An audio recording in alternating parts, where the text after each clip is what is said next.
नमस्कार प्रिय मित्रों, मैं ज्योतिषकार कमल आप सबका हार्दिक अभिनंदन करता हूं। दोस्तों, आज मैं आपको एक ऐसी साधना देता हूं जो राजस्थान की बहुत ही ज़ोरदार शक्ति की साधना है और इस शक्ति के साथ में 363 शक्तियां और चलती है जो आपका पल भर में बड़े से बड़ा काम कर सकती है। इनसे यदि आप विनम्र प्रार्थना करते हो तो एक पल में आपका बड़े से बड़ा काम कर सकती है। दोस्तों, ये शक्ति इतनी पवित्र शक्ति है जिसका कोई जवाब नहीं। एकदम पवित्रता से, एकदम भावुकता से इनका अगर आप स्मरण करते हैं तो स्मरण मात्र से ये आप पर प्रसन्न हो जाती है और प्रसन्न होकर के आपको तथास्तु का आशीर्वाद प्रदान करती है। दोस्तों, ये शक्ति कौन है, इस शक्ति के बारे में अच्छी तरह से जानना और बड़े ही ढंग से काम करना पड़ता है। इनकी साधना की कैसे जाती है वो तो मैं बताऊंगा ही, थोड़ी सी इन पर जो भूमिका है वो मैं आपको बता देता हूँ। दोस्तों, राजस्थान में एक रियासत थी जोधपुर नाम की। अब आजकल तो रियासतें सब खत्म कर दी सरकार ने। रियासत थी, अब है कि नहीं है उसका कोई पता नहीं, क्योंकि जोधपुर तो आज भी है। अब रियासतें चलती नहीं है, रियासत तो कभी खत्म हो गई। उस रियासत में किसी ज़माने में एक राजा हुआ करते थे। राजा का नाम था अभय सिंह। अभय सिंह राजा ने मैरानगढ़ किले में अपना एक महल बनाया था छोटा सा। उस महल का नाम था फूल महल। उस फूल महल में बहुत सारी लकड़ियों की आवश्यकता पड़ रही थी फर्नीचर बनाने के लिए। तो उन्होंने अपने कारिंदों को भेजा कि भाई जहाँ भी सूखी लकड़ियाँ आपको मिले वहाँ से लकड़ियाँ कटवा करके मंगवा लो। तो आदमी भेज दिए लकड़ियाँ काटने वाले और सैनिक भेज दिए। सैनिकों ने क्या किया, जोधपुर डिस्ट्रिक्ट में खेजड़ली नाम का एक गांव है, उस खेजड़ली गांव में आए। आकर के अब देखो, कारिंदे तो कारिंदे हैं, राजा राजा है। राजा में जो मानता होती है वो कारिंदों में थोड़ी होती है। वो तो हुक्म की जिनकी खाई बाजरी उनकी बजाई हाजरी। बस इस आधार पर वो चलते हैं और बस राजा ने जो कह दिया आंखें बंद करके करने में विश्वास रखते हैं।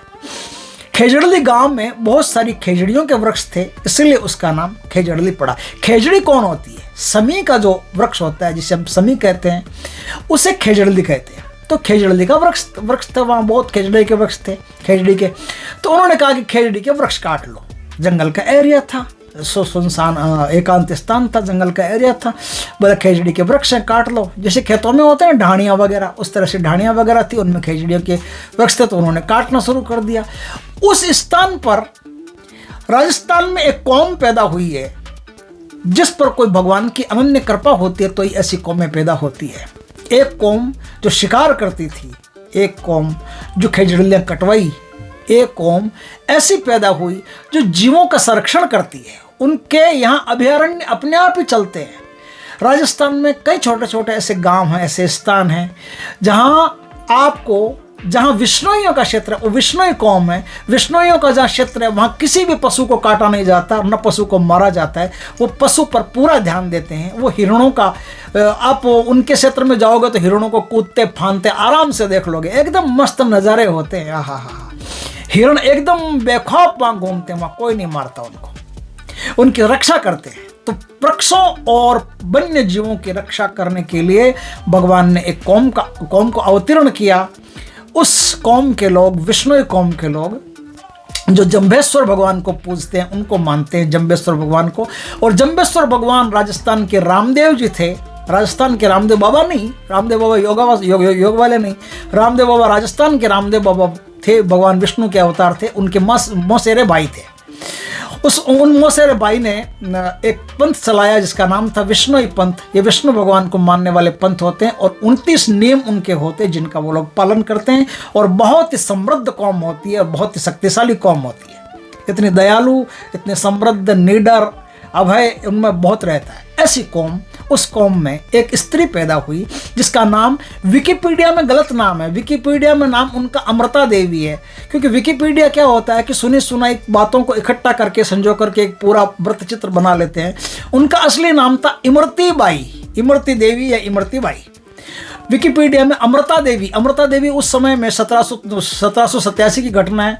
उस समय में अमृता देवी का कोई ज़्यादा बोलबाला नहीं था। अमृता देवी नाम ही नहीं हुआ करता था राजस्थान में इमरती देवी नाम हुआ करता था, तो उनका नाम था इमरती देवी।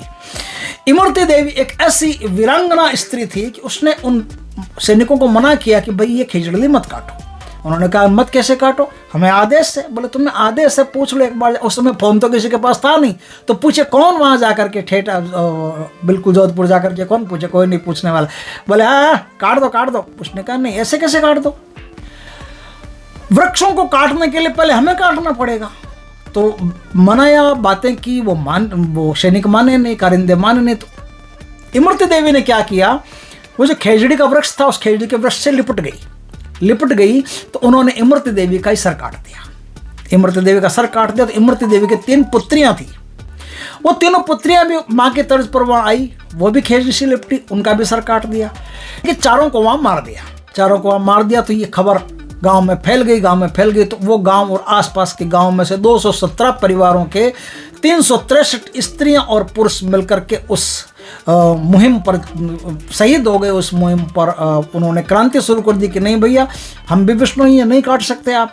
तो उन सब का गला काट दिया गया, सबको मार दिया गया। तो फिर पूरे राजस्थान में ये हड़कंप मचने लगा। तो अभय सिंह जी के पास समाचार पहुंचा। बोला क्या हुआ? बोले आपके कारिंदों ने इस प्रकार से धरती को लाल कर दिया काट के। तो उन्होंने कारिंदों को बहुत डांटा और उस दिन के बाद में नियम लगा दिया कि आज से इस शहर में कोई भी खेजड़ी के किसी भी वृक्ष को नहीं काटेगा और अभयारण्य रहेगा, कोई किसी पशु को नहीं मारेगा। फिर चाहे कोई फिल्म स्टार भी मारे तो लंबा चला जाएगा और भारी परेशानियां उसको झेलनी पड़ेगी।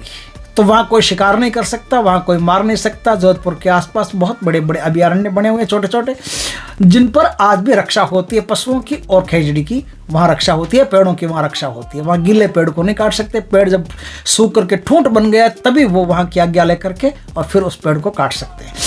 वहाँ जो इमरती देवी 363 लोगों के साथ शहीद हुई थी, जो क्रांति दी थी, वहां उनकी शक्ति आज भी मौजूद है। और वो एक दिव्य शक्ति है जहां आप चाहो तो अपनी कोई भी तमन्ना, कोई भी मनोकामना जो जायज हो, लीगल हो, अच्छी हो, उससे तुरंत पूरा करवा सकते हो। दोस्तों, इमरती देवी का वध जिस दिन हुआ था, इमरती देवी का शहादत, उनकी कुर्बानी जिस दिन हुई थी, उस दिन भादो शुक्ल पक्ष की 10वीं थी। क्या थी? भादवा शुक्ल पक्ष 10वीं।